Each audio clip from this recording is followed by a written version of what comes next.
Welcome everybody to the NLC Week 4. We were sponsored by El Giganten, Corsair, Telia, and MasterCard. Thank you so much to our sponsors.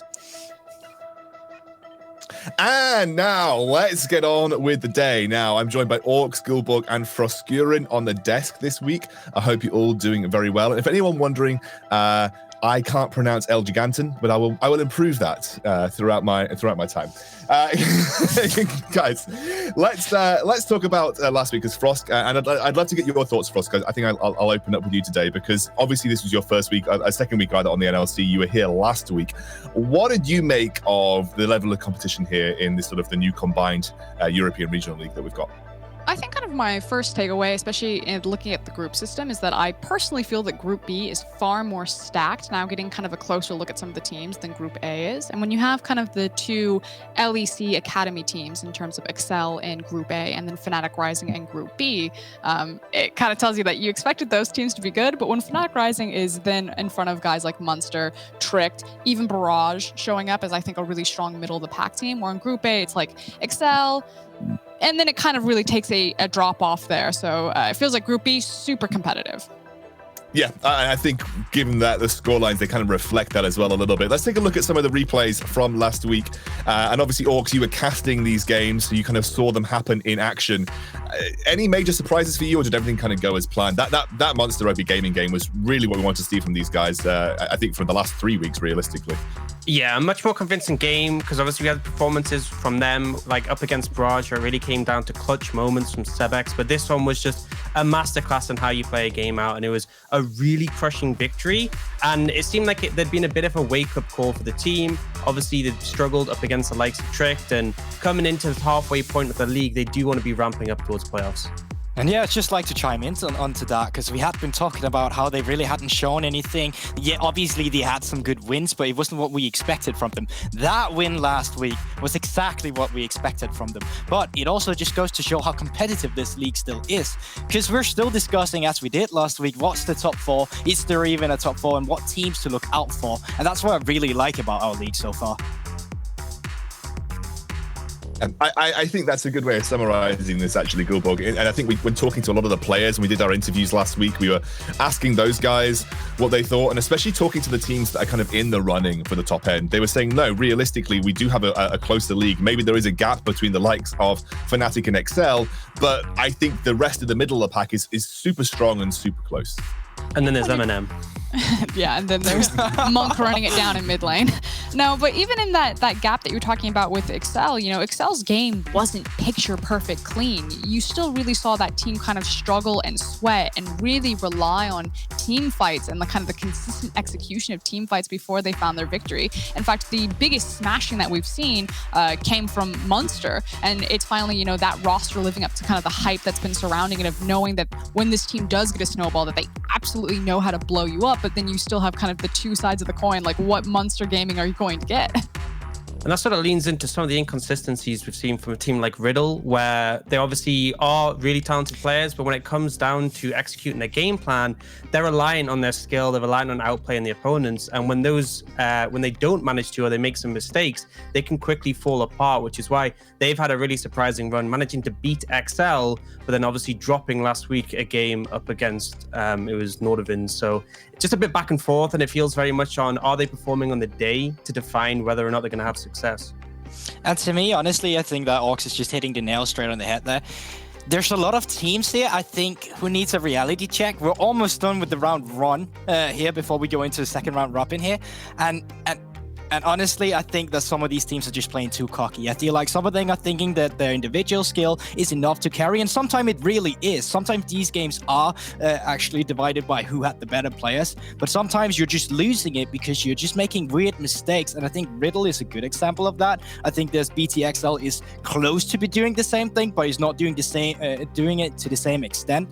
But some teams need to keep their consistency, and some teams need to be more consistent. Yeah, it's just that ugly word that we throw around all the time, consistency. And the fact of the matter is when you have rosters like Singularity, like Riddle, even like Dusty and Trick to a lesser extent that do kind of rely on more of the skirmish-heavy individual prowess to kind of brute force their opponents, they can have those pop-off performances where they look amazing and you're like all aboard the hype train. You get really excited about the teams, but they just lack the consistency that teams like Barrage and ENCE are using in more of a slower, more controlled, quite formula League of Legends approach. Yeah, and I do remember actually briefly chatting to you, Frosk, and hearing you talk about the ERLs and kind of what you need to find success in them. And we all talk about it, that keyword consistency, and it's about maintaining a good level of play across, even if those games don't look stompy, it's about finding the sort of the clean macro, not taking the unnecessary risks, which you see a lot of ERL players do, not getting caught out, vision control, that kind of stuff. Just getting the fundamental basics of League of Legends down to a really good level. And that's kind of what the ERLs are a platform for some of these teams.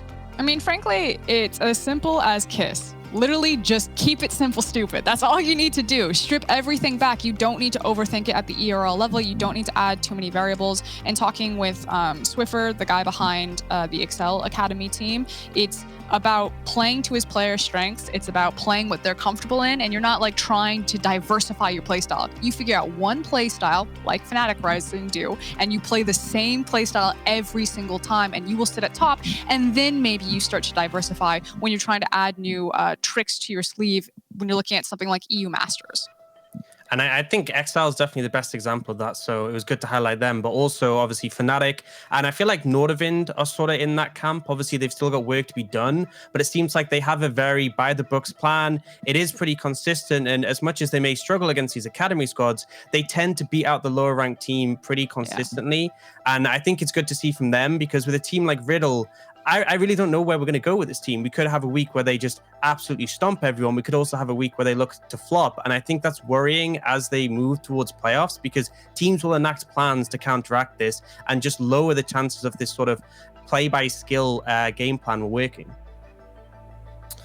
Well, let's take a look at where we are in the NLC. We'll have a look at the standings in both Group A and Group B, and we can kind of briefly touch on some of the groups. Now, Group A, obviously we've got Team Singularity down there at 0-4, but apart from that, it's actually like one win between the team in first place, which is currently Excel, I think tied with Nordavind, and the team in fifth place, which is Godsend. So we are looking at a very, very close group that can swing many ways from this point forward. So if we look over at Division B, we can see that it's a little different. Fnatic are currently dominating, and there's a bit more of a gap. There's a clear top three that have opened up in Division B with Tricked, Munster, and Fnatic all at 3-1 right now. Barrage and Dusty at 1-3, and obviously, unfortunately, as we talked about before, M&M down at 0-4. The question that I'm going to open up to you guys is, obviously, let's discount Fnatic and Excel. Which team has surprised you the most outside of those top two in terms of where they are and given your initial expectations coming into the NLC? I mean, I think the easiest answer that people will gravitate towards is Munster Rugby Gaming, because they just had an absolute shellacking, and I think that there's a lot of hype that's built up around the squad. You see names like Maxlor, you kind of have these set expectations, and the fact is that they do just roll over opponents by picking junglers that aren't super common for the rest of the global meta, running things like the Elise and running a much more lane-dominated style, and really showcasing that if there is that big of a skill gap at the ERL level, you can really maximize that. But it's also an incredibly dangerous way to play, because as we saw on Maxlor's first day, if you're not on form and you try to do that, you do look like a fool. To me, it's actually tricked. And even though I usually tend to just straight up full bias root for Danish organization, I honestly didn't know what to place Tricked in the beginning. But coming into this, they have looked extremely good, especially with how they're actually utilizing their players. We talked about they have this omni-threat team where they have top lane, they have the mid laner, they have the AD carry they can play for. And they're actually, yeah, exactly. And they're actually really adaptable. Also in draft, we've seen Waysall with the Azir top, and that just goes to show that these guys, they're not afraid to be creative, and while they're creative in draft, they're extremely calm as soon as they're on the rift. They actually know how to play for these crazy win conditions they draft, and to me that's extremely entertaining, and that was my biggest surprise. I think for me, I've got to look towards Godsend, because coming into the split, the roster was announced quite late. The team had been playing to qualify into the Telia Leagues, which are essentially the second division, and not many people had huge expectations for this roster, and they've come out swinging. They've had some good plays. They've lent on Champion to be that threat in the top lane, and although it hasn't worked out super successfully, they've got wins under their belt, and I think coming into the split, I definitely wasn't expecting to be as much of a threat, to be now tied up with the likes of NLC and Riddle. And I think it makes Group A really exciting to see that even the lower end teams are still challenging. Even Singularity, who are 0-4, they've been close, and I feel like we're getting closer as the weeks go by. Yeah, like you said, I think there's been some glimmers of hope for Singularity. I don't think the 0-4 scoreline completely reflects the way that they've played in some of their games, although I know Frosk is making a face at me right now. But I think if I was to compare them to M&M, I think there is quite a clear difference between Singularity and M&M just in terms of how those games have actually gone. It sounds really weird, but I feel like I really like the point that you're bringing up, Ox, this idea that in Group A, it still can really break wide open because teams are getting quite close to taking games off of each other. But I'm just like, to me, that's just a bunch of middle of the pack teams when you look at the collective 12 that are just kind of going back and forth, or even lower end teams. Whereas again, I turn towards Group B and I'm like, those teams are really good. And if you took like a Tricked or even maybe a Dusty or an Unce and you put them over in Group A, they'd probably be like sit much better in the standings or much better in some of the matchups. So I know hasn't necessarily reflected in the scoreboard, but just from watching their play style, I just feel like it's really stacked. Yeah, I think that's something that also you need to take into account, where maybe the scorelines of the teams in the groups doesn't reflect how close the teams are, as a whole. Hopefully in it's something terms that of like shakes out as we go later and later, and we find that consistency or that play style. Of course. Now, guys, look, we are going to be working up to our first game of the day, which is going to be a Singularity versus Riddle. So when we're back, we will take a look at that game as well as some of the games coming up today. We'll see you very soon.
Drink your coffee from your favorite cup, but you're still not waking up.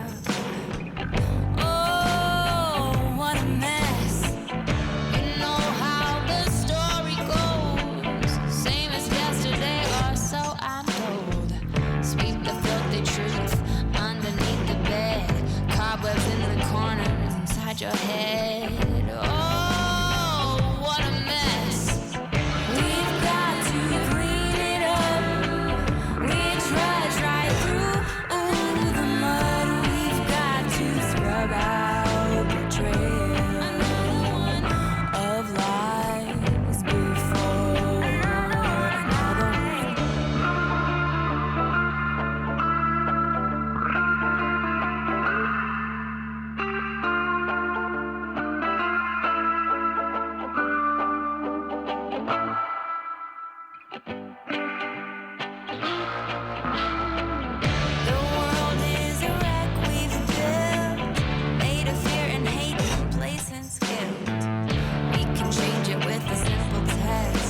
how much I could feel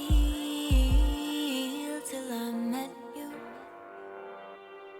It's like I'm seeing all the colors for the first time, and I'm hearing all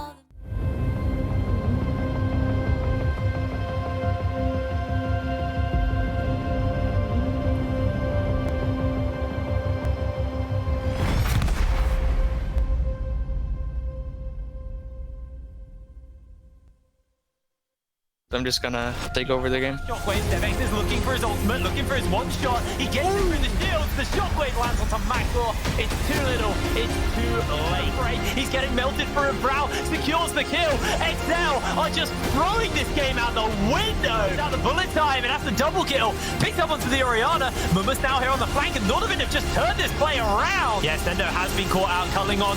Massive charm! Welcome to the bounce house, Singularity! As they are just cut through!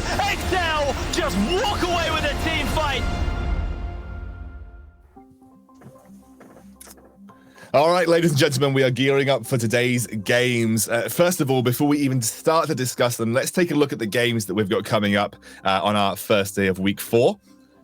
And you can see we've got Singularity versus Riddle to kick things off. We're going to have Godsent versus Nordovind, Ent versus BTXL, and Tricked versus Monster Rugby Gaming. Now, instead of asking my analysts if they think of any of these games are particularly good, what I want to do is bring up their predictions for these games, because we can have a brief look at the predictions for today, and then I'll get to grill my analysts on why they swung one way or the other. So we'll have a quick look at those predictions when we get the graphic up, and we're going to discuss which of the games where more controversial picks were had. I think I went for pretty obvious choices today. I know some people threw some curveballs in, but obviously I just kind of go with what I think the majority of people are going to run with. I think it was only Trouble who actually did anything different. She put down Tricked, and I think everyone else just went exactly the same on everything. So pretty one-sided overall. Well, I guess we're just there's no curveballs to discuss there. Then if everyone went for the same, maybe things. I guess the way to rephrase that is it as clear cut today? Then, do you think it is clear cut? Do we genuinely think there's going to be just an obvious winner in every match? I mean, when we were talking about the games last week and kind of previewing this schedule, the thing that stuck out to me is that there's a lot of teams that are kind of similarly close together in the standings. It didn't feel like there was going to be like, first versus last or anything like that. And there's some really cool stylistic matchups. I think everyone's looking forward to Tricked versus Munster Rugby Gaming, which is I also think where Treble is rolling the dice there and thinking that Tricked might come out on top. Obviously quite explosive and skirmish heavy there. And then you have, more of the warm-up, slower pace style. Some may call this the origin style, if you will, of like the Unts versus the XL right before. So a nice little like slow, relaxing teaser into what should be a rather bloody end of the day.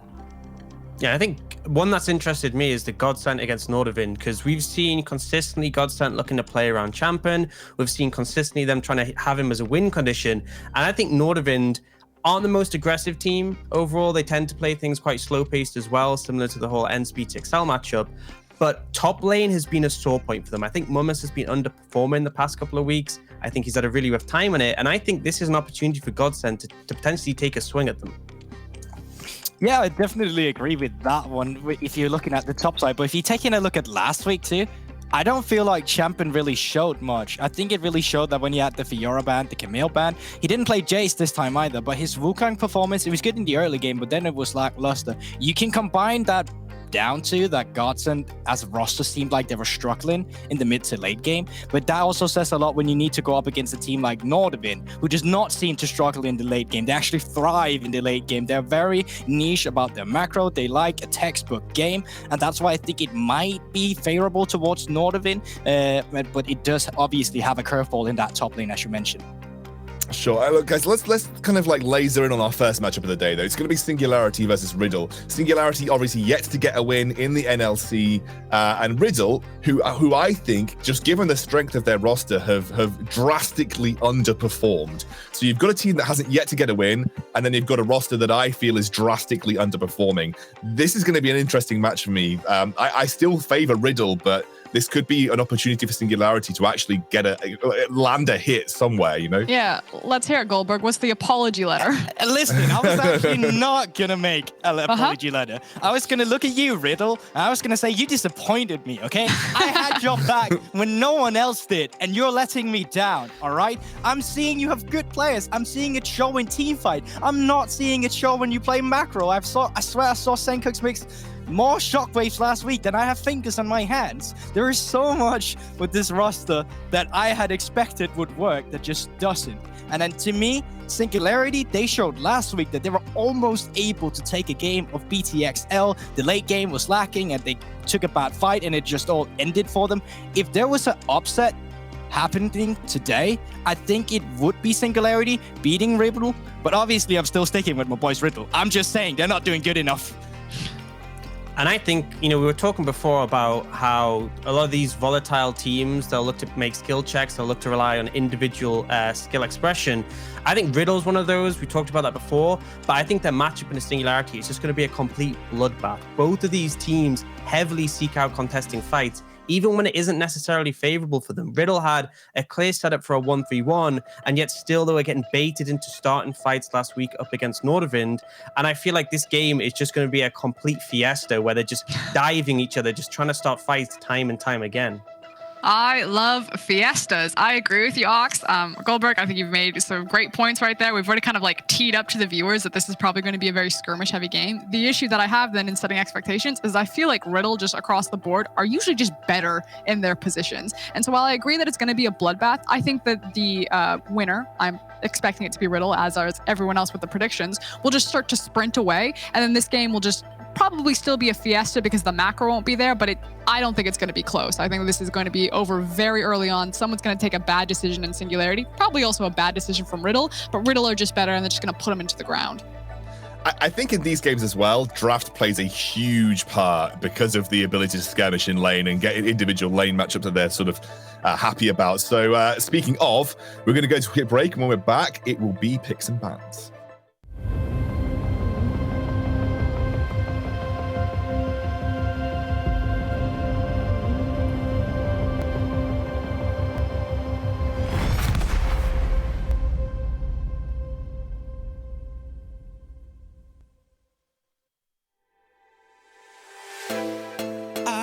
Tell ya that you won't bring me down. I have to warn ya, it's only the start. I see you looking head to toe, 'cause I'm the perfect ratio. Like electric when I start my flow. So here I go. You're gonna watch me go, yeah, yeah. You're gonna watch me go, ooh, yeah. Woo.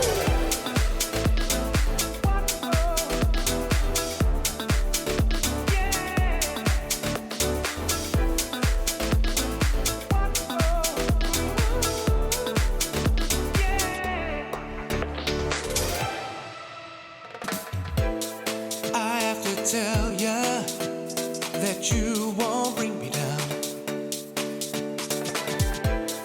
I have to warn ya, it's only the start. I see you looking head to toe, 'cause I'm the perfect ratio. Like electric when I start my flow. So here I go. You're gonna watch me go, yeah, yeah. You're gonna watch me go, ooh, yeah. Watch me go,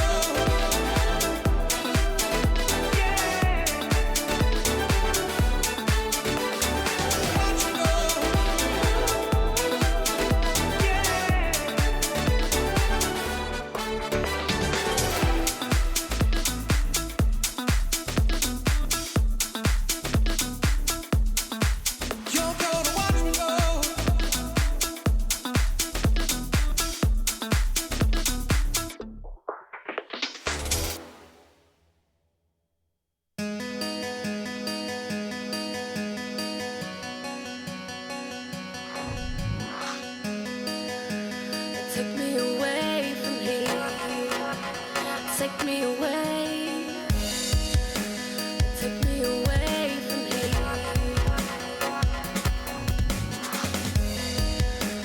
Take me away from here.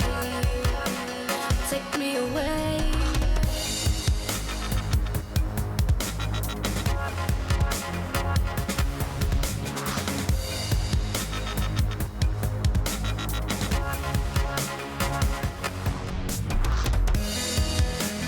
Take me away from here. Take me away. Take me away from here. Take me away. Take me away from here. Take me away.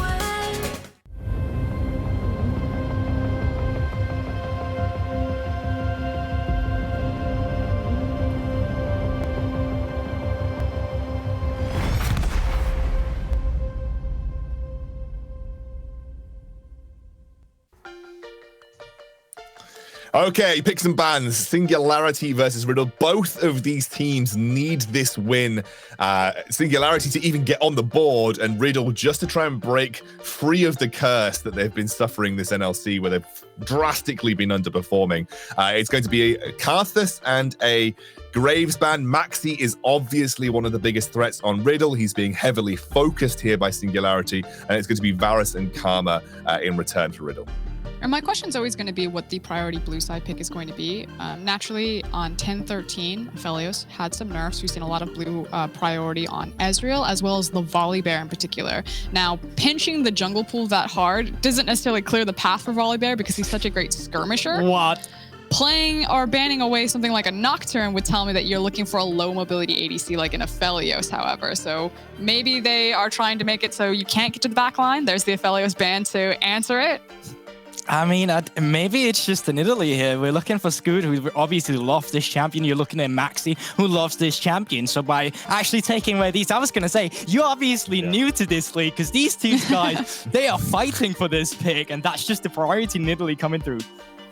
I'm not sure I'm convinced by that, even though it's a pocket pick for Scoot and obviously Maxi's sold on this. I'm also not a huge fan of the triple jungle bans. I feel like as well, we've often seen Italy picked up as an answer to the Graves.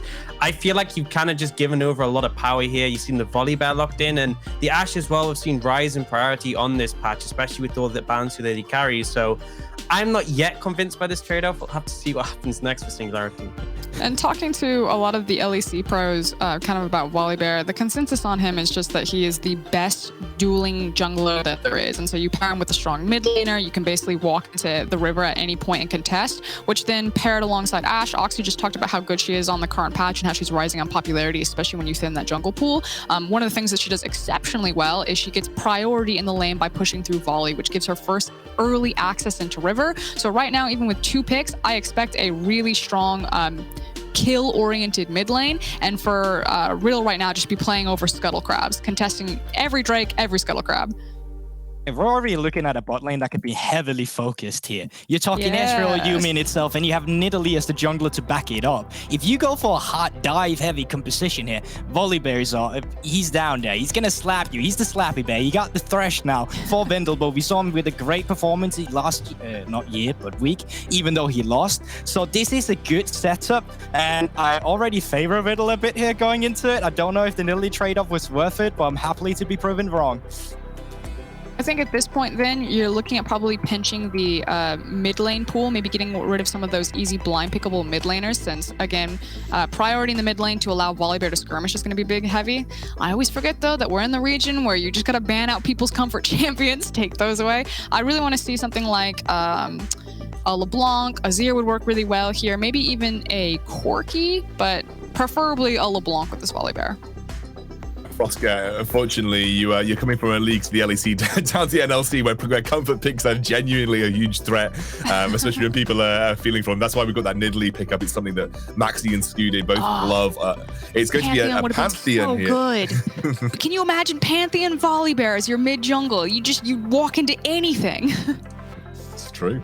I'm honestly fine with it. TF is still open and available for them too if they want to continue with the dive heavy style and actually play the map. You got the last pick for maybe your top laner here if you decide to blind pick the TF. Both Orianna and Astia still up and available too. I would love for an Astia to come through for Riddle here too. I think it brings a lot of skirmish heavy power to them, brings a lot of heavy backline damage in the late game too, and the possibility of being a sideline threat. So there's a lot of options open for Riddle here.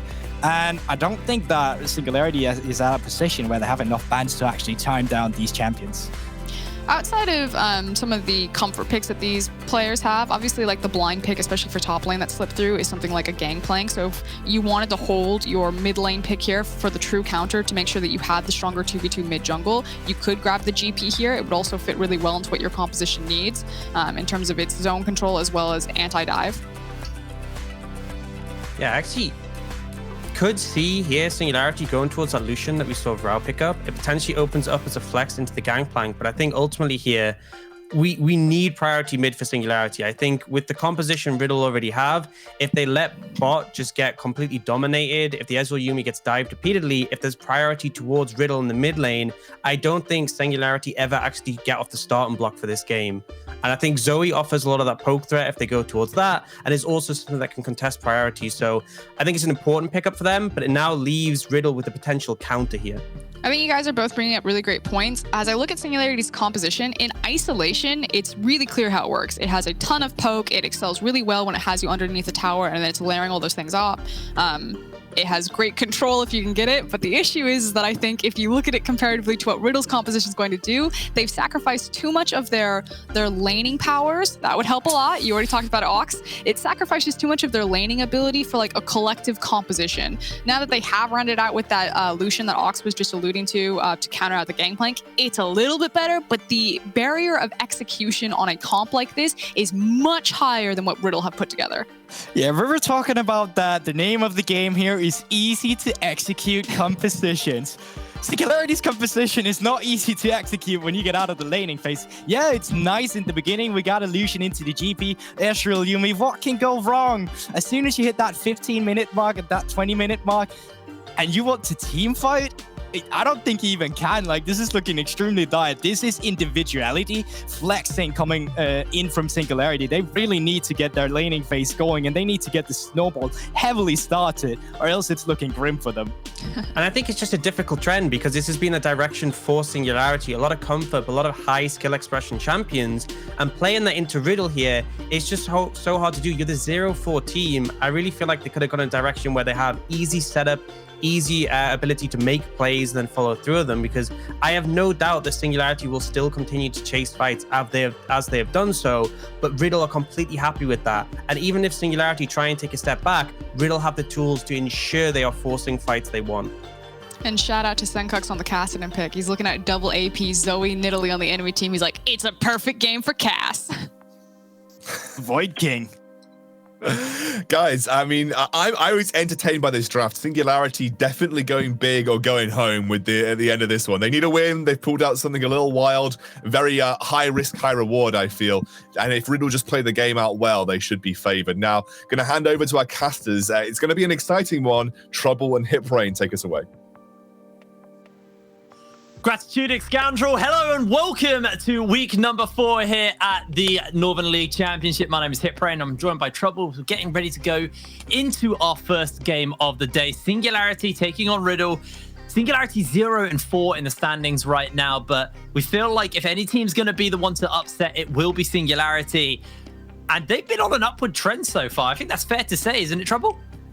I think, honestly, Singularity for the NLC is what Schalke is for the LEC. It's kind of like the team that's been losing everything, but yet you don't want to be the one that will give them the first win, especially when you're Riddle and you're in these conversations for the top 4 from all the players from like the 2 big teams such as Excel and Fnatic. So you definitely don't want to be losing to Singularity. One thing that I want to say is that I've made a little bit of a statement of chaos with both of these teams, and I feel like Singularity need to unleash their chaos, and Riddle, on the other hand, they need to reserve their chaos. And from what I'm seeing in this draft, it's completely Singularity unleashing in with all these skirmish-heavy champions, and then Riddle have chosen skirmish and lane dominance, but through controlled composition. Well, you wanted to have a little talk about Flaxish as well. He's obviously got himself this Lucian to go up versus Doxy in the top lane.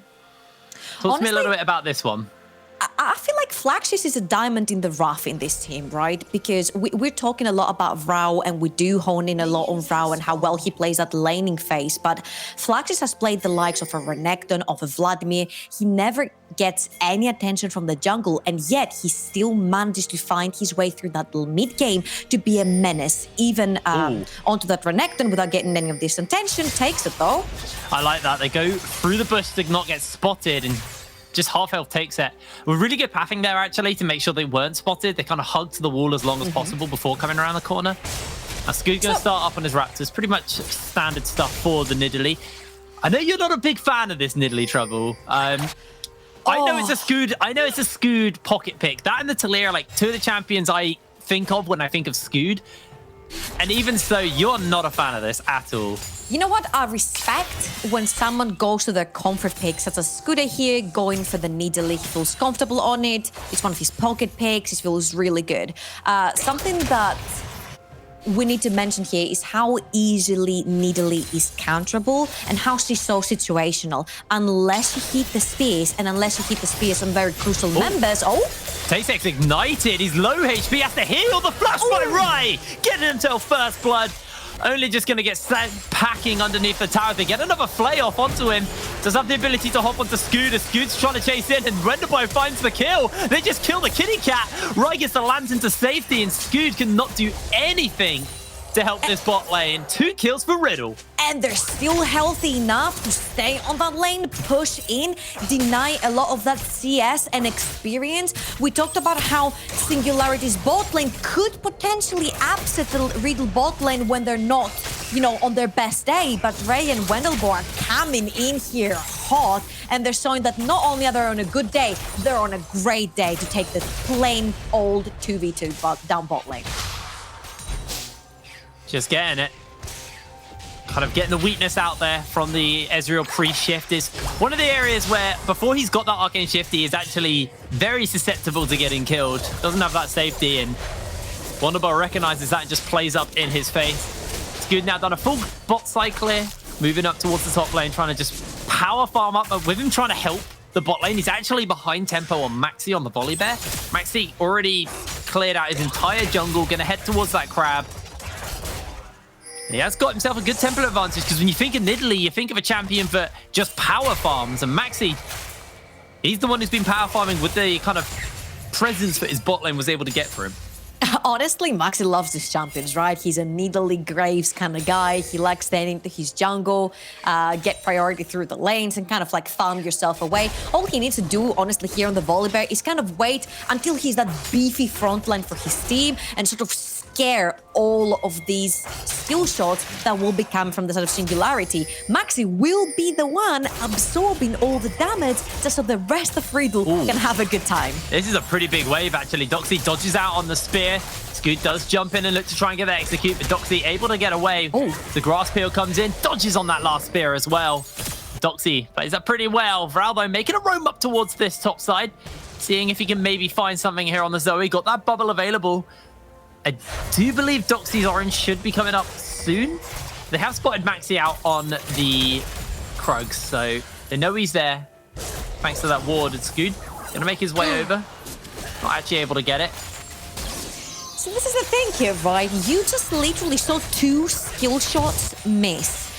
This will be the window where Singularity wanna fight. When the skill shots hit, when the Q connects from the Nidalee, you take the spear and then you go in. When the Sleepy Trouble Bubble connects, Scooter will be safe here, jump through the wall.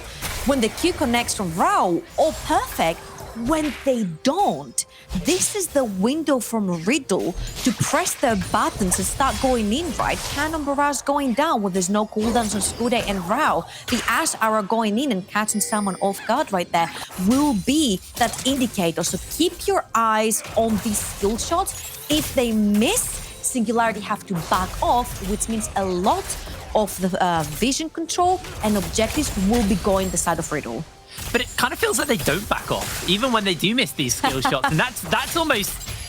Maybe like, that's where the 0-5 is coming from? it's textbook Singularity. This is what we saw. We were watching their games back from last week, and they just chase kills. They damn with anything to do with objectives. They just want blood. And Singularity are a team who are willing to give up other objectives and, you know, maybe the technically smarter play to get themselves the kills, the blood, to pad the KDA and inject that kind of instant gold into their carries.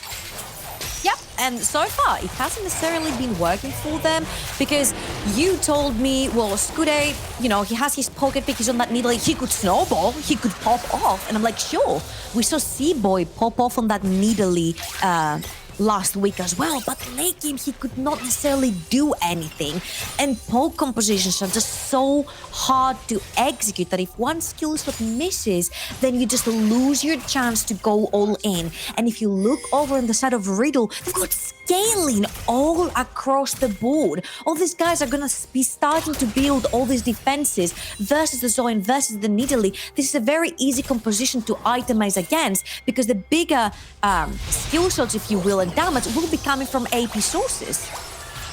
Brau is able to land that bubble onto Senkux. Senkux now level 6, so he's got the Rift Walk available to him, so that's now a harder lane for Scoot to gank. A lot of movement over there. Scoot is going for an invade. Maxi's also making his way over, and Scoot actually decides to bolt away. He's not. No, I thought he was going to jump over the wall there. Well, he shouldn't because he has both priority from his Zoe and his Lucian. I don't see them leaning towards him yet. I would have loved to see. There you go. Vrau is just now moving, which means that Maxi might have to concede this spread path. Or his life. Go in for the bubble. Gonna get it onto Maxi. Maxi not level 6 yet as he's been ignited and Flaxis roaming over, but Senkuk's looking to come and save the day. Silence goes in as the cannon barrage is there. Maxi able to heal up from the smite. Singularity chasing for those kills. There's now Doxy trying to clear a warder, actually getting chunked out, going to take the full culling. The flash underneath the tower. Doxy's trying to hold his life here as Scoot secures the kill.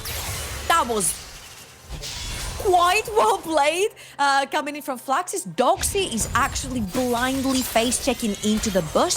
That is a situation where we're like, okay, if you're gonna lose the objective, lose it gracefully, right? Get back onto your lane, stay safe, start stacking up these minions. At this point, Doxy did not do that. He has a huge wave stacking up against him. You need to make sure that you stay alive to be able to cash that in, because with no teleport, there's no way of you getting safely fast into your lane. And right now, we're looking at the barrel where he's 22 CS down.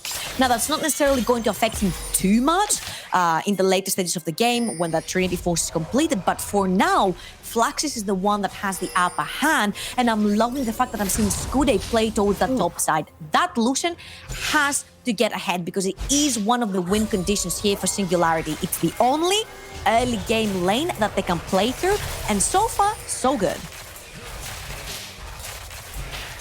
Maxi going for an invade here, just take away the Raptors. Obviously did have some of his red buff denied by Scoot. Just taking stock of where we are as we hit this 9-minute mark. The gold lead, 1,000 up for the side of Riddle. See the individual gold leads. I am baffled that look at this Kassadin. I'm baffled that Senkux is actually ahead versus the Zoe. I understand that it's a lot harder to deal with the Kassadin as a Zoe after he's level 6, but he should have been choked earlier on in the lane, as we saw from Vrau. A lot of times when you want to pressure a lane really quickly to give advantage to your jungler, it is a common thing that sometimes you miss some CS trying to, you know, force your wave to crash underneath the enemy tower that quickly. And I think this is the case for Vrau here, and he's actually fallen behind 20 CS versus a Kassadin. Maxi's trying to come in here. The bubble has actually gone wide. Maxi gets the stun off, throws down the Stormbreaker. Scoot already being chunked. Riddle just chasing for the kill, but Scoot's able to get it. Senkux may come in to try and save the day as the True Shot Barrage is there. Senkux just has to peace out. And Singularity will pick this up as the Ash Arrow from downtown will land onto the Zoe. But it doesn't really result in too much here. As in bot side, the final chapter was used by Only. Trying to see if they can find a pick onto Rai. Rai has flashed, crucially, here in the bot lane, but again, I kind of said textbook Singularity. Vrau looks to shove his lane and roam around the map and try and get Scoot going, and that's exactly what he's done all game. Has sacrificed CS like you were saying, though. So, does obviously enable Senkux to kind of scale up Once he's at level 11, he's got 2 marks in the Rift Walk. It's actually going to start to really hurt onto Vrao, as Vrao already losing a pretty horrible trade to Senkux. That was a big chunk Senkux cut off of Vrao right there, and he has to back at this moment. He's actually gonna stay. It's very easy to push your lane back with the Zoe. Now what I want you to pay attention to is the fact that Reye lost his flash. Dragon is gonna be up and available in 10 seconds, and you see that Skude is pathing towards that bot side. TPs for top laners will be available very shortly. And you just have to pay attention to where Raya chooses to position himself, because all of these skill shots... Senkux has to flash away, tries to get the magic shield off, but he is ignited and down he goes. Vrao finds himself the kill with the help of the kitty and the other kitty. Hey, you know what? Maybe Skude on his Nidalee is popping off right now, because every lane he has been in, he has contributed to a kill. 100% kill participation. They're grabbing a lot of this place in the mid lane. They're going to pop down the Rift Trail, get even more. And then they have free access into that river, where they can also secure the first dragon of the game. So far, so good. Unleashing Chaos? Check. We were messaging each other in the champ select, and you were like, oh, I hate Nidalee. GG, game's over. Don't think it's good. And I was like, okay, I do agree with you, but it is skewed on Nidalee, but I might have to hold that as Vrao takes the arrow. Senkux looks to come in. This time, Skew feels a little bit useless. Only's just about able to get away. Meanwhile, in the top lane, Doxy's taking the culling, is able to dodge around the rest of it. Half health onto this Ocean Drake, and it's slowing down and doing some damage to the Riddle members as Wonderbow gets chunked out by the spear. Takes it, it's just going to try and recover a little bit of mana from the Honey Fruit as Wonderboy flashes forward, looks for the hook, is going to get dodged away as Scood's able to jump out. And this Ocean Drake is actually being a massive nuisance as Takes it, actually jumps in forward. Senkux has to Rift Walk to safety, dodging out on that spear. And Riddle, they're still not done. This game is so bloody. Looks like they finally will back off, and the Ocean Drake is picked up by Singularity. Flaxish might find himself a little cut off by Doxy. They're playing round the roundabouts right now. Oh, he knows, because the pink one is right there. He knows. Okay, Senkux is coming up. Flaxish now might be in a little bit of trouble. Senkux secures the kill. Doxy didn't even get the assist there, though, I don't think. Nope, he didn't, I don't think. He only got one in a previous fight. Now, the thing is that Singularity is doing everything correct, right? Sure, they did concede one player right there, which in my opinion, it was Rao's fault. When you're gonna flash from an Ash arrow, you don't necessarily flash on the same straight line, just a further away, because that's gonna stun you for longer than you would be stunned already. And as we're gonna see here on to this replay, Vrao gets caught, flashed on a straight line, and that kitty cat survives with a sliver of health. Meanwhile, Flax has always been doing a great job. Every time there's a fight going on, he keeps Doxy pinned on that lane. He's like, sure, use your cannon barrage, but you're not TPing down there. You're stuck with me on that lane where I'm gonna be bullying you 30 CS ahead for the top layer of Singularity, while the rest of the team is able to grab another kill down the bot side. Let's take stock of where we are as far as the items go as well. At this point, Flaxish got the Blade of the Ruin King, got the Warhammer, while Doxy, the only complete part of his Triforce components is the Sheen. So he is heavily punished in this lane right now. Blade of the Ruin King picked up onto Rai. Rai's able to take out the turret as Doxy just wait a minute, solo killed Flaxish. Okay. Takes it as to cleanse in the bot lane.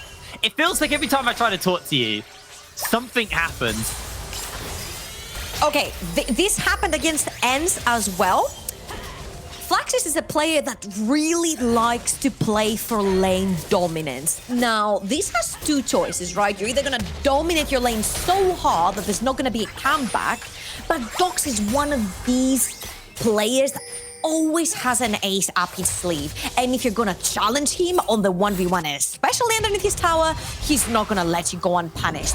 So far, so good for Flaxis, but the minute he decided to take that dive with not necessarily an objective around the map for the taking for Singularity, I feel that was a big boo-boo for the side of the Singularity top laner, and then he loses a lot of stuff in the top lane. He lost a lot of that priority. He's starting to lose a lot more CS, and you will see that slowly but surely. You said that Doxy only had a Sheen, now he has a Fade. He's all that close to the Trinity. Yeah, get him closer and closer, and like you were saying, when he hits that Trinity, that's when you know, the lead starts to get a little less relevant just because of his ability to kind of get that wave clear working for him. Now, Rift Herald will be spawning up in a little bit, so we'll see whether or not the attention goes down towards there. One turret apiece has been picked up by these teams, and we are neck and neck as far as gold goes. I do want to note that Gulborg was saying Singularity's team comp will struggle to team fight at the kind of 15-20 minute mark. We're now past that 15-minute mark. We'll have to see how Singularity are going to handle the next few stages, because Riddle do have a pretty easy team fight, that ease of execution. With the Ash Arrow, the Cannon Barrage, it's a very front-to-back fight, and they can just pick off members nice and easy.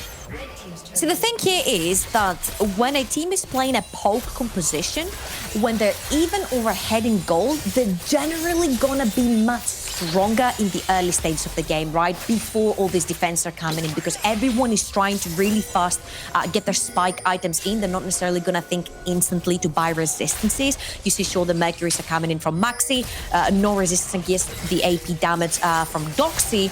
Same on the Cassidy, he's just stuck in AP, and the Ash, no resistance is to be seen. So the poke is gonna hurt around the 20-minute mark. Oh, Flaxus. Yeah, she misses most of that culling.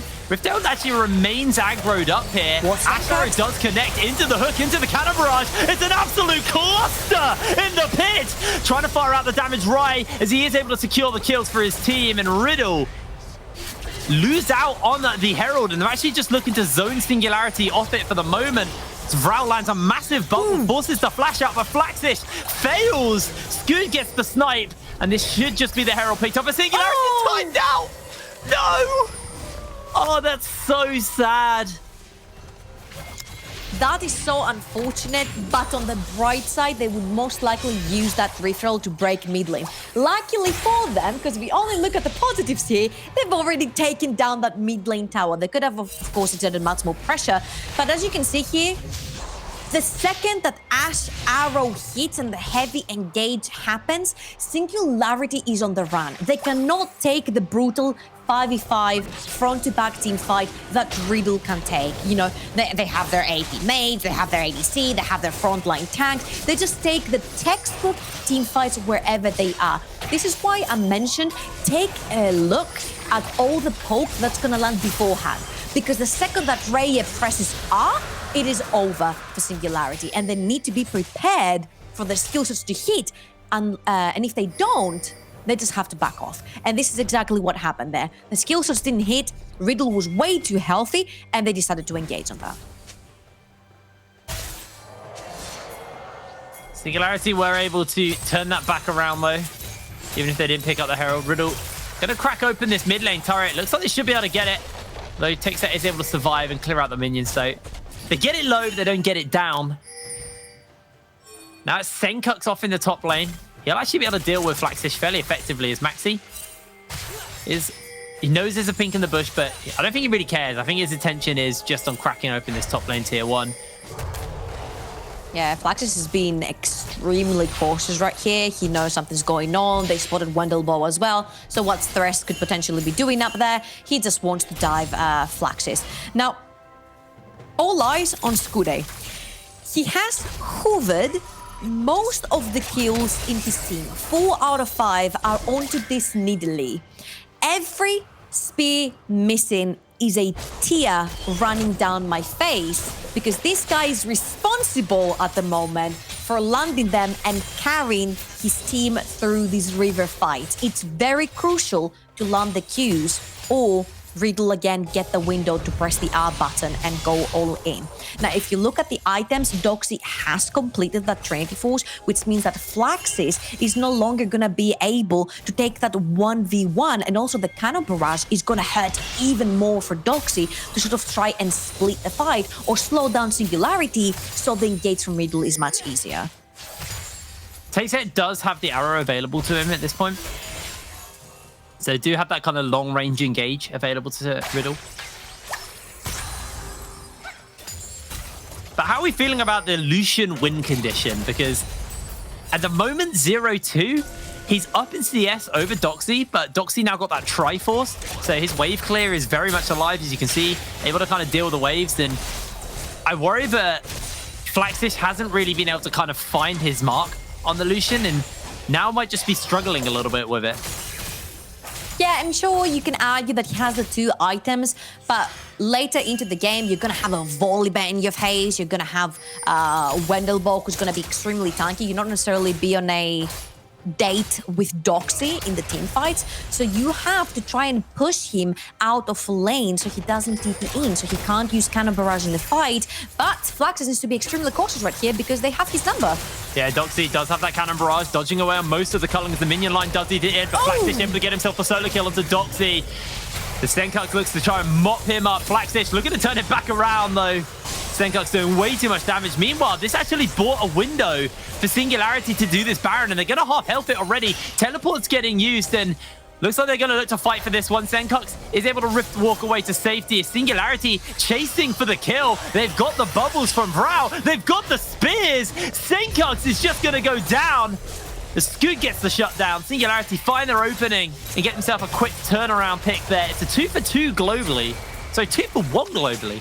What are they going to trade for it? Because that's a great... This is a Fnatic move from the LEC, right? You're trying to stop the tempo from Riddle. Riddle have their eyes down mid lane, and they're like, we're going to take your tower if you don't stop chasing our top laner. And now they're putting them into this sort of dilemma. What do they want to do? It's dangerous doing a Baron into a gangplank.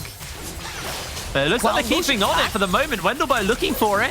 Half health onto Vrau, but this Baron's so low. The barrels are coming in, and Maxi looks to try and enter into the pit, but I don't think he's actually able to do so. Flaxish now taking a lot in return. Wendelbo has to go golden as they're now looking to secure the Baron. Scoot's the one to get it. And Riddle just unable to get into the pit in time. Lose out on the Baron, and nobody goes down for the side of Singularity. Singularity are playing this so well. Takes it. Great snipe right there. Wendelbo, you wanted to go back to base? Oh boy, you just got a free ticket there, okay? Courtesy of Mr. Takes It onto that Ezreal. This is going so freaking well for Singularity. We said that the Windows is hitting these skill shots, and you know what? I'm loving the way they're playing this game macro-wise. They did pull a Fnatic right there. You know what? They put Riddle on the spot to try and make a decision. Did Riddle want to take tier 2 mid lane and lose Baron, or did they want to fight this? Singularity were the first ones in that Baron pit, and Cannon Barrage goes down. Sure, but they have a Zoe. They can heal up most of the damage from that Cannon Barrage, while no one else from Riddle was there to engage a fight. So even though, sure, the fight from Riddle was not cohesive, I felt like Singularity played this very well to not get caught out of the open. They secured the Baron, and now they have a chance to push because the wave clear for Riddle looks very lackluster. Yeah, they are going to struggle. Scoot's going to pick himself up this Cloud Drake as well. Dry does have the Hurricane, so does have somewhat wave clear, but obviously Senkux is going to struggle. Has to kind of get in the wave on the Cassidin to clear out the wave, and with them being Baron buff minions, they're going to have even more magic resist to work with, so it makes it very, very hard. Riddle actually just kind of shoving through the mid lane, trying to see if they can find something. They get an arrow onto Takes It. He instantly uses that cleanse, and the bubble lands onto Maxi. The True Shot Barrage is going to go through, but a Great Lantern will disengage the Volibear. Okay, had that Q from Needle hit, Maxi would have been a goner right now. We would not be talking about this Volibear anymore. Nevertheless, the poke lands. Riddle has to pull away from their own towers. This is most likely going to be an uncontested tier 2. Good hook. Cannon Barrage is on. The Redemption's not going to be down in time, and Rai gets the shutdown as a perfect member to get the kill. Wendelbo looking to see if he can chase in aggressively. Flashes into Takes It, goes for the hook. The flash comes out. Senkux looking to chase. Flaxish is making his way forward. They look for the barrels, but they're not going to quite find it. And Senkux actually has to back away. Takes It. Big True Shot Barrage through 4 members of Riddle. Oh no. Oh no. We're on the 25-minute mark. We've reached the late game slowly but surely. Is this where it falls apart again for Singularity? Skude did not need to be there. They've zoned away Maxi from the tower. Senkux was on the side lane, and he didn't have TP available to him. And they would get that mid lane tier 2 uncontested, as Skude not going deep into the enemy jungle without any vision available to them. Remember, this is a very hard to execute composition. Poke needs to land, you zone away members of Riddle from the towers, you take the towers. Getting the Baron was a perfect opportunity, and Riddle managed to completely nullify that Baron buff. Team Singularity got nothing out of it. They did, but this kind of harks back to, we've said we've seen Singularity on an upward trend for the last few weeks in the NLC. Riddle, they've been on a bit of a downward trend. 2-2 in the standings, where Singularity, who are 0-4 currently. But we were all saying, but we felt like if a team was going to give up a loss to Singularity, it would be this one versus Riddle. Now, Senkux gets that blade proc onto him. Spear is actually going to hit a minion, but with the culling going down, Senkux able to flash away underneath his tower. He's getting followed up here. Flaxis now just to try and put some distance out as take set. Throws up the true shot barrage. Doesn't quite find his mark, and now Maxi slowed down. Takes it, may just look to try and chase a little bit more, but with the minion wave there, it's kind of hard to do so. Maxi and Senkux both said packing. Singularity is just going to get some free time on this turret in the bot lane. Gotta be careful. Senkux has TP. He's just gone back to base. He could potentially be pulling the flank right here if Raya wants to press his R button, because Dox is there as well. Yeah, they don't really have the vision to do it at the moment, though.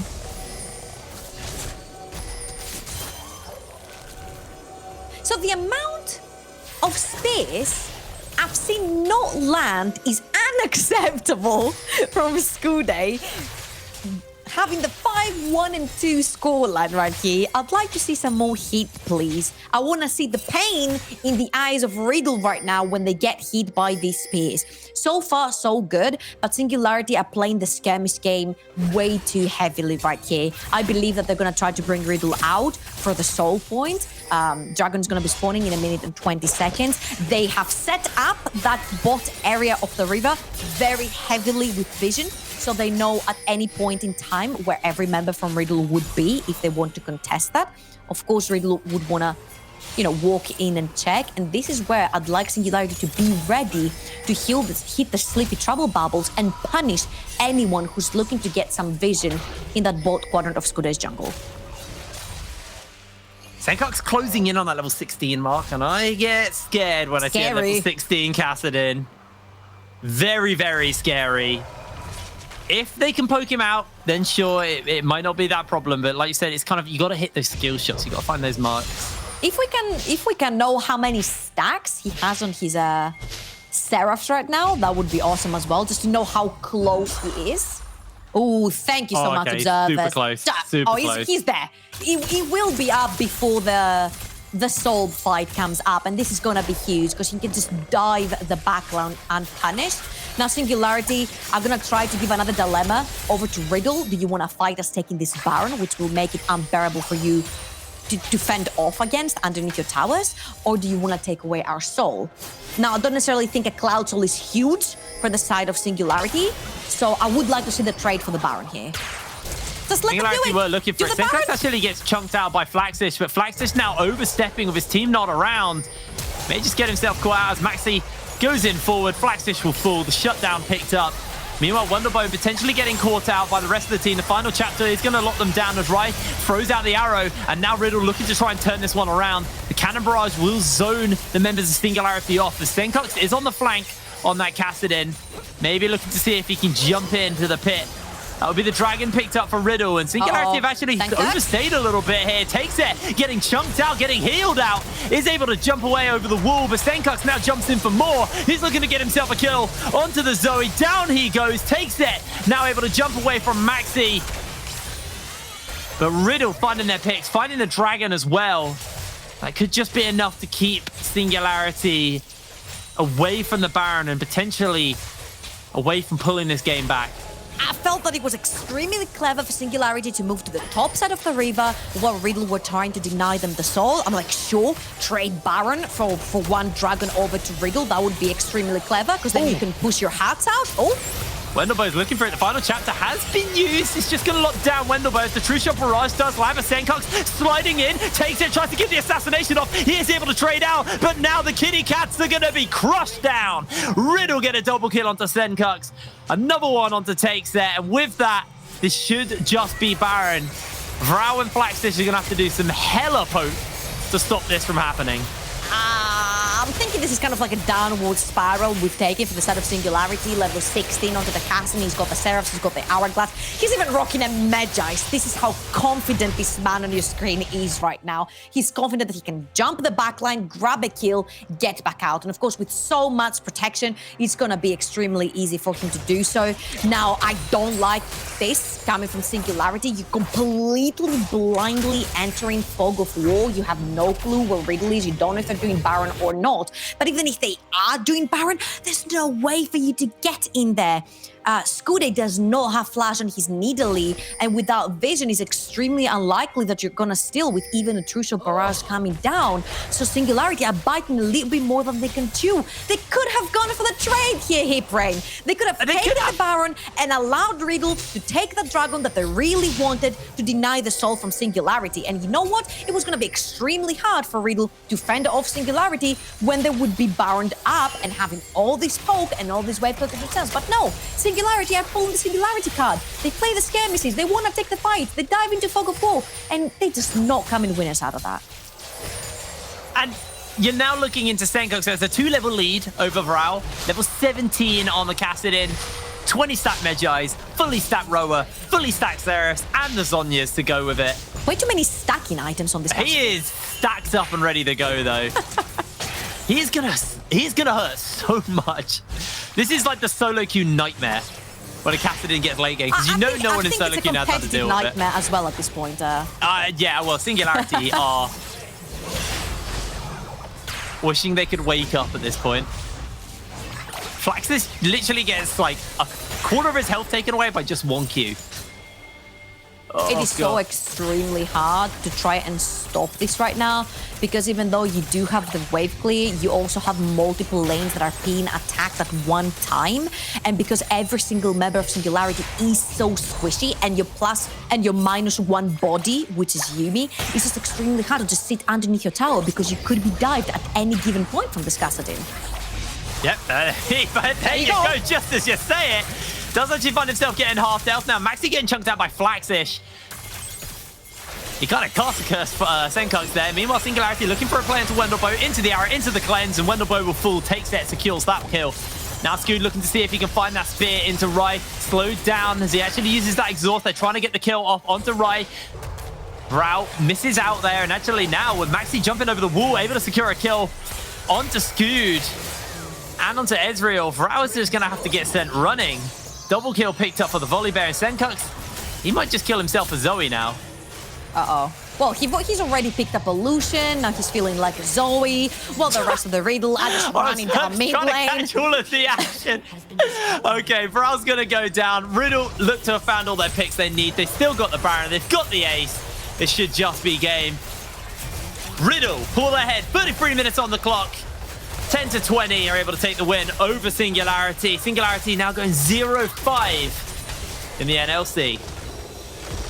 And I'm not gonna lie, Hiprain, it looked promising. There is such a small window for the pole composition to work, and Singularity made it work. They were catching Riddle off guard. Even though I do have some criticism for Flaxis, I think he overdid it. He's overdone it multiple times by diving his opponent. He wants that 1v1. He wants the lane kingdom right there. Sometimes you just have to take a step back and see what your win conditions are. You have to not die.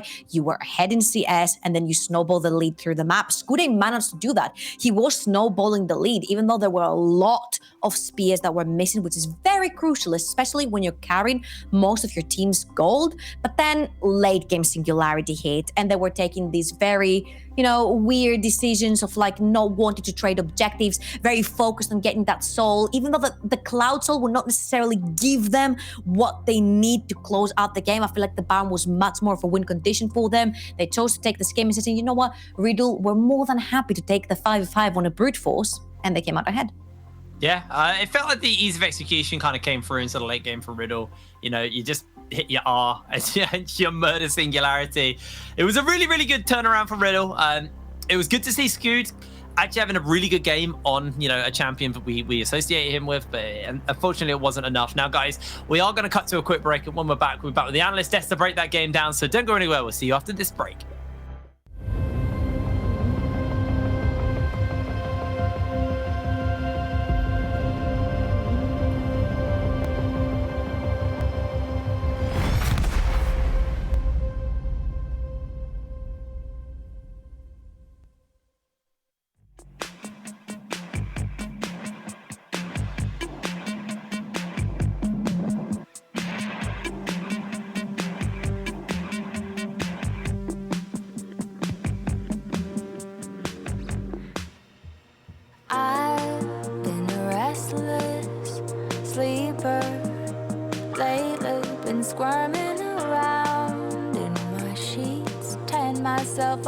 nods and dreams of you.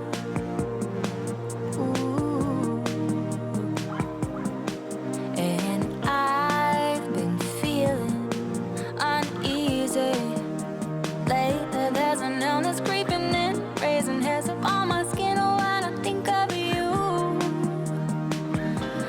I got a fever. I'm hot to the touch when you are around.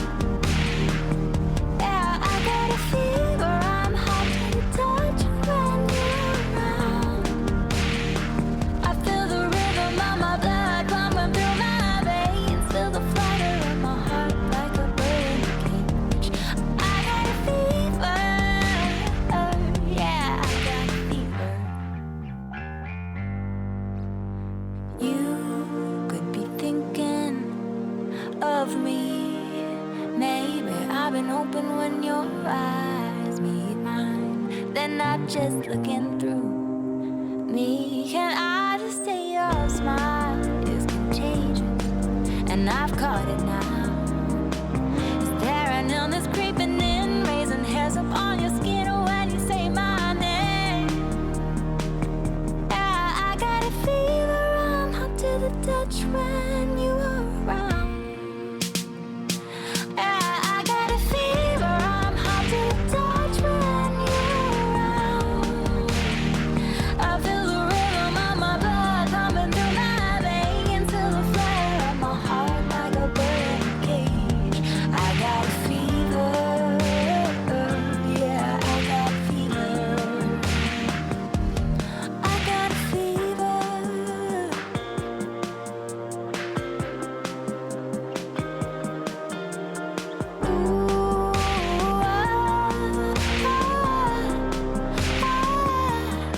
Got a fever. I'm hot to the touch when you're around. Yeah, I got a fever. I'm hot to the touch when you're around. I feel the rhythm of my blood pumping through my veins, feel the flutter of my heart like a bird in a cage. I got a fever. Yeah, I got a fever. I got a fever. I'm hot to the touch when you're around.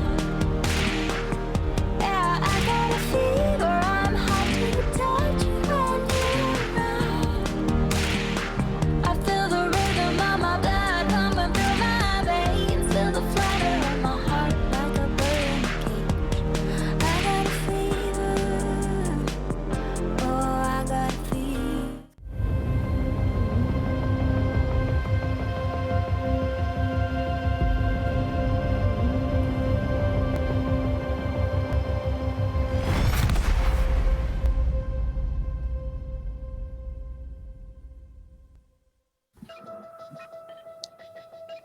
Wow, that was a game. Definitely was a game where a lot of you kind of rightly said that Riddle had won it from the draft phase realistically, but Singularity did make that hard.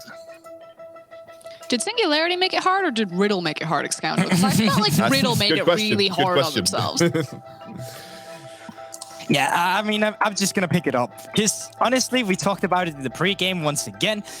Riddle looking like a team with a lot of individual good players, and it shows. But it also shows that Riddle are still lacking that team coordination. They're still just taking every fight for the sake of taking it. Especially when we're looking at the draft, we're saying, well, this looks pretty over. This is just really outscaled. They got some good answers into what Singularity drafted. Because you know what? Riddle doesn't care about that. They just want to get in there. And with that, they just doomed themselves to, I think that Singularity got way too many leads. I don't think that, for example, the Baron call should have gone through. I think there were some messy Drake fights. Overall, we're looking at a Singularity, a Riddle that knew what their win condition was, but they weren't prepared to fully play for it yet. Yeah, and Ox, I think you said it kind of like 10 minutes into that game. You're like, at this point, they can just play slow. They have the outscaling composition. They don't need to fight for this dragon. And then they fought for the dragon. And then they fought for the barons. And then they fought for dragons over and over. And it's like, Riddle didn't need to. And I'm not sure if it's hubris, if it's because they're against Singularity Something tells me that it's probably not, because we have enough tape of them to recognize that this is kind of a reoccurring trend. But I like the word that you used there, Goldberg, this idea of forcing unnecessary fights.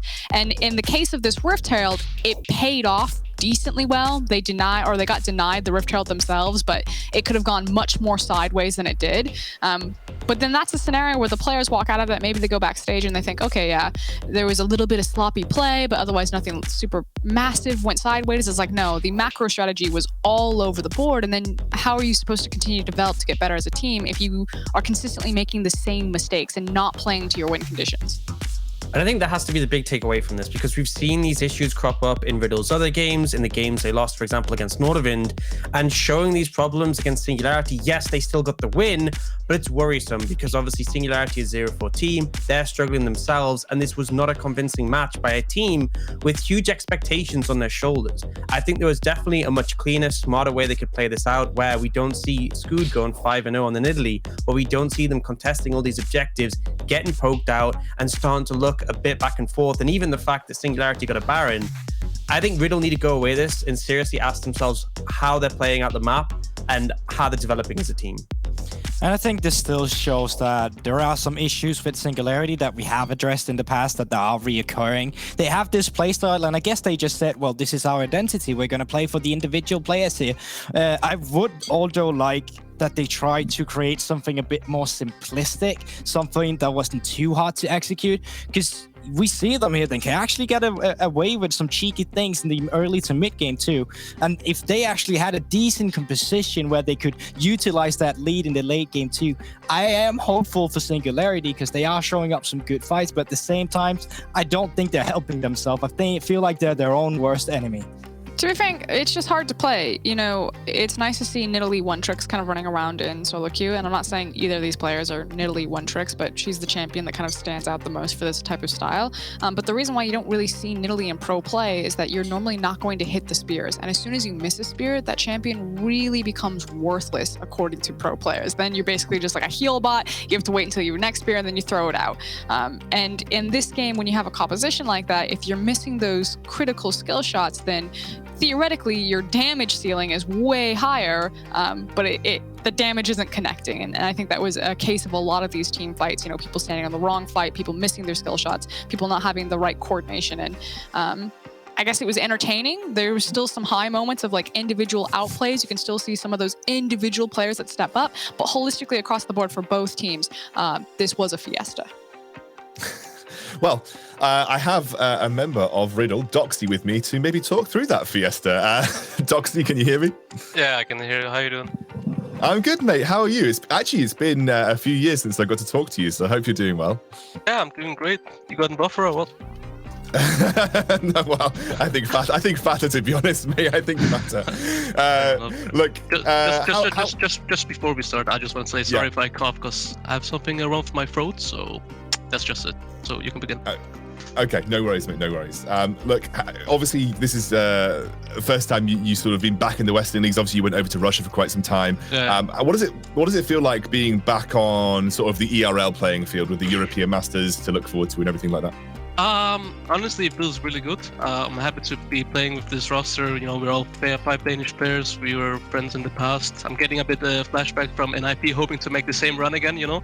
Yeah, it feels good. I wanted to actually come and play Nordic last split, but some things didn't go as planned and just didn't work out. But we're here now, and yeah, that's it. Yeah, of course. And I think there were a lot of high expectations for the roster. You talked about you guys being great friends. There's a lot of incredibly good players on your roster as well, I think, even individually. When we were doing we had our interviews with the players in the first 2 weeks, everyone was saying Riddle was a guaranteed top 4. Like we're almost certain that Riddle is a top 4 team. Obviously, just as of now, haven't quite lived up to that. What is it that you think the team is struggling with in terms of sort of being consistent in your games? Honestly, I think like the past, like besides today, you know, we had 2 losses in a row and just had a team meeting. We watched the games together, and it's quite easy to identify the problems. Also today, like, okay, guys, we have Kassadin, you know, we can just scale a bit and like give them a lower and lower chance of winning per minute we get into the game. but like we're feeling maybe a bit overconfident and just way too confident. Maybe it comes from scrims or I don't know what it was, but yeah, maybe, like we're just making some unnecessary things that we don't need to. I don't know, as I said, maybe it's just from translating from scrims where we're like just playing like we're not really playing what's it called the same way. So maybe I don't know, it's mental thing or whatever it can be. But if we can fix that, I think we can be a pretty strong team. I think everyone on our team is pretty like not really satisfied with how we've been playing the past 3 games. So yeah, even though we won today, is really not a great feeling, to be honest. That's just no. No, well, I think you kind of heard the discussion. It was a bit of a fiesta where you really had the timer in draft where you didn't need to make some of those decisions. At what point in this game did you sort of say, okay, guys, let's just sort this out. Let's just win this game now. Let's stop making throws. Like, was there a point in the game where you kind of guys just turned on the serious switch? Honestly, like, I think maybe it was around the Herald fight. Or I don't know, like there was a couple moments this game like where we were talking about, okay, like just we can fight, sure, but it's just like playing into what they want. Like we can just not fight and just chill and play how we want, like play to our win condition, maybe it's just overconfidence. I think that just might be it, like just thinking we can take every fight and yeah. I mean, I don't know. Like it's like it's not like it's what week 3 and like I'm not sure how many weeks or how much time is left like for the season, but like I would say like we're scaling for late game in terms of performance and like getting better. So like I think you'll just keep seeing a better and better Riddle over time. People that are counting us out right now, I think they're gonna be swallowing their own words, even though they see the performances that we're pulling out today, like this Riddle team, blah blah blah. They're not looking so hot, but we'll show up when it matters the most. That's the fighting talk that I think we want to hear from Riddle as well, because we know that you're all incredibly good individual players too. So we know that you've got the capabilities to do really well in the league, and we are about coming to the halfway point. Tomorrow will be the start of the second half, I believe, of the split. So you'll have plenty of time to work and get those wins in, and hopefully we'll see you in the top 4. Doxy, it's been a while since I've chatted to you, mate. I hope you're well, and thank you having the interview with me, because it's been really nice to speak to you. And again, good luck for your future games. Thank you. All right, guys, before we go to the break, we actually have our hand-selected play of the match. I think cultivated by yours truly, Dan Orcs Harrison. So let's take a look at the play of the match here. And yeah, talk me through it. Yeah, so this was sort of in the later points of the game where we see Singularity going for that sort of last-ditch effort with an engage on a Rai. And they just can't challenge him at this point. And he manages to get a huge turnaround here where he's essentially got 3-4 members dive on him and just survives for such a long time doing so much damage. I will be honest, I nearly put the level 1 2v2 in, but this play came in at the last moment and I was like, okay, I'm not going to do Singularity's bot lane that bad, but Rai showing up in team fights, and that's sort of one of his big attributes we've highlighted, that in team fights, Rai really is a significant force. It's often just getting to that point. That Cassidy damage, though. Honestly, the thing that Orcs is talking about with Ray too, that's, to me, what's been really great about Ray is how well he actually plays in team fights. But as soon as he's not in a team fight, I feel like they're still making some uncharacteristic mistakes. So I understand they want to team fight, but I wish they would take it a bit slower and just play for their win conditions sometimes. Well, I mean, they did get the win. Like Doxy said, they made some mistakes, but they got the win in that game. And obviously, we want to see more of Riddle that is cleaner, the Riddle that can actually challenge the likes of Fnatic and Excel. And I think they're not quite there yet, but maybe, just maybe, like Doxy said, they're scaling for the late game in both the league and the game. Right, we're going to go to a quick break. When we're back, we'll be diving into our second game of the day, Godsent versus Nordavind.